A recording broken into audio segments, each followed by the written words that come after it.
Sooner Nation. So Oklahoma is set to host a really big weekend, but that's not what we're here to talk about today. You guys got to show up tomorrow for that video, and you got to show up here for this one because we got to talk about some good news that I think Oklahoma is about to get on the recruiting trail. You guys know that since Brent Venables has gotten here, he's really wanted to get an early jump and an early lead on these classes, specifically starting out with guys who are usually your lead recruiters on the recruiting trail, and that's purely the quarterback position.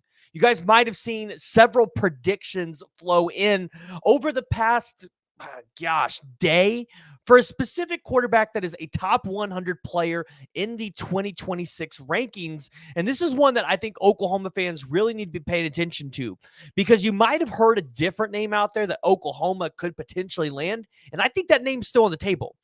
But I think this is the prospect that you would rather have. As of right now, he looks like the guy that has the most upside. Before we dive into it, though, I want to hear from y'all. So join the discussion, jump in the comments below, and give me your thoughts on who you want Oklahoma to land. Do you want Oklahoma to get Darian Coleman, or do you want Oklahoma to get Jaden O'Neal? Now, these are not the only two names at quarterback that Oklahoma is looking at.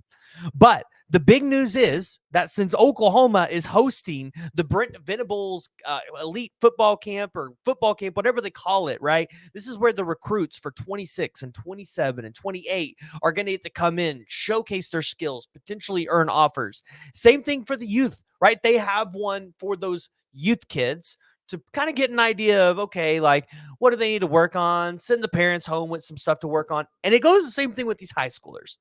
But a lot of these high schoolers are coming into these camps hoping to earn an offer from Oklahoma because one of the big things is when you get an offer from Oklahoma, you still have to come camp with Oklahoma for the offer to really be committable. And so this is the time of the year where you see a lot of them jump on board. Now, we talked about at the very beginning, right? Brent Venables wants to get a jump start onto these classes early, and he definitely wants to get what would be his leader of the class, which is generally the quarterback position, secured up a little earlier. Now, last year, I think you got Kevin Sperry, I think, in April or May, right off of a Texas visit. Well, good news is Jaden O'Neal is coming off of a Texas visit where if you paid attention to videos or pictures that you saw floating around the internet, what was one of the details that you guys missed? It was he was wearing an OU backpack walking into the Texas facilities.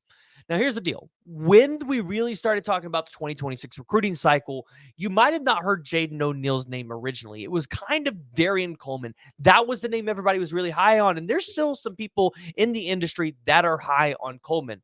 But I'm here to tell you this. O'Neal is the athlete that you want. He is that dynamic of a player. And looking at his 247 composite profile, you can see it here. Number 64 in the 247 composite rankings, number 91 nationally. This is a guy that 247 says he holds 28 offers. And would you believe this or not? He was at Texas the other day, and Texas wouldn't offer him. Yet he's probably one of the best pure throwers in this 2026 class and probably has one of the best frames for the quarterback position in this class. He's really good out of the pocket, and he has a really good throwing motion, which if he ends up committing to Oklahoma, we'll do the huddle film and everything else. We'll break it all down so you guys can see it there. But in 23, he was credited with 2,475 passing yards and 27 touchdowns with a 61% completion percentage in just 11 games. Now, here's the deal. Jaden O'Neal, I'm not going to lie. If I am him and in his camp, I'm a little salty that I didn't get an offer from Texas because I had a source pretty much tell it to me like this. Texas, they're set on Diabell. And if you're like, well, why is that name important? Why does that name sound familiar? That's Rajah Bell's son, the former point guard that played with Kobe Bryant, the Phoenix Suns. Yeah, all of those. And then you also have Troy Hunn. Now, Texas has only offered 3 quarterbacks, Jared Curtis, who's committed to Georgia, and then those 2 that I just mentioned who are currently not ranked. So for Jaden, there could be a little bit of a slight, I didn't get an offer from Texas, but I got an offer from all these other schools. Well, what's the best way to show out against that school when you didn't get an offer from them? And they really should have been offering you. Commit to their biggest rival and go beat them in their rivalry game. So ultimately, I look at it this way. Brent Venables likes to have his quarterbacks committed early. He likes to get this class started early. I would imagine you're going to see Jaden O'Neal probably. I mean, hey, if the visit goes really well, maybe you see him commit this month.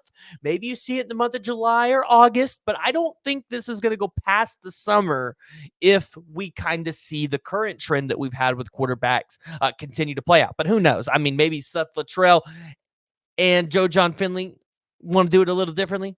But I would imagine Brent Venables' trend, it's going to continue to stick. Now, it is important to note, Seth Luttrell has Jaden O'Neal as his number one target on their board.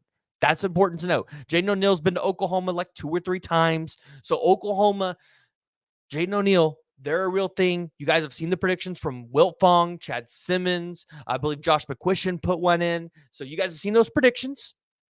Now it's just time to see, is the staff going to be able to close? And are they going to be able to get their 2026 quarterback commit? If they land Jaden O'Neal with their current running back that they have currently committed, Oklahoma would have the number 1 recruiting class in 2026. Think about that. Number 1 recruiting class in 2026, right ahead of USC. You'd be at like a 92-point composite score ranking. So if you're Oklahoma, you feel really good about that. And you got Jonathan Hatton, you get Jaden O'Neal. Maybe you can get an offensive lineman before the summer rolls up. I would bet that the 2026 class is going to look similar to 2025, where you probably have 7 to 10 commits before you even enter into the fiscal year of 2025. So kind of looking at the Brent Venables camps. Again, we're going to have that list tomorrow. We're going to bolster the official visit list up with the Brent Venables camp list. But you've also got some top prospects showing up. You imagine some of your 2025 recruits will show up. I would bet Mason James from Norman is going to be there. I would bet you'll have a bunch of OK Preps kids going to be there. The one that, you really need to be paying attention to, like Felix Ojo is another one. We were talking to him earlier. He's another one that you guys need to be paying attention to. Oklahoma has a really good chance to get a jump start in this class. This is where I think these camps, you're going to see these as a staple every single year, to where you see Oklahoma start to gain some momentum on the recruiting trail. You're going to get an idea for what Oklahoma wants to do, what kids they want to go after. So make sure you guys tune in tomorrow so you guys can see those lists. We can dissect them, break them down, and tell you who's big that you need to be paying attention to and watching for by the end of the weekend, and then just basically who's attending. But guys, I want to hear from y'all. So join the discussion, jump in the comments below and give me your thoughts around the predictions for Jaden O'Neal to land at Oklahoma. Do you think it's Jaden O'Neal? Do you think it's Darian Coleman or any of the other quarterbacks that have been thrown around the 2026 cycle? Guys, if you haven't already and you have made it this far, make sure you go ahead and hit that like and hit that subscribe button.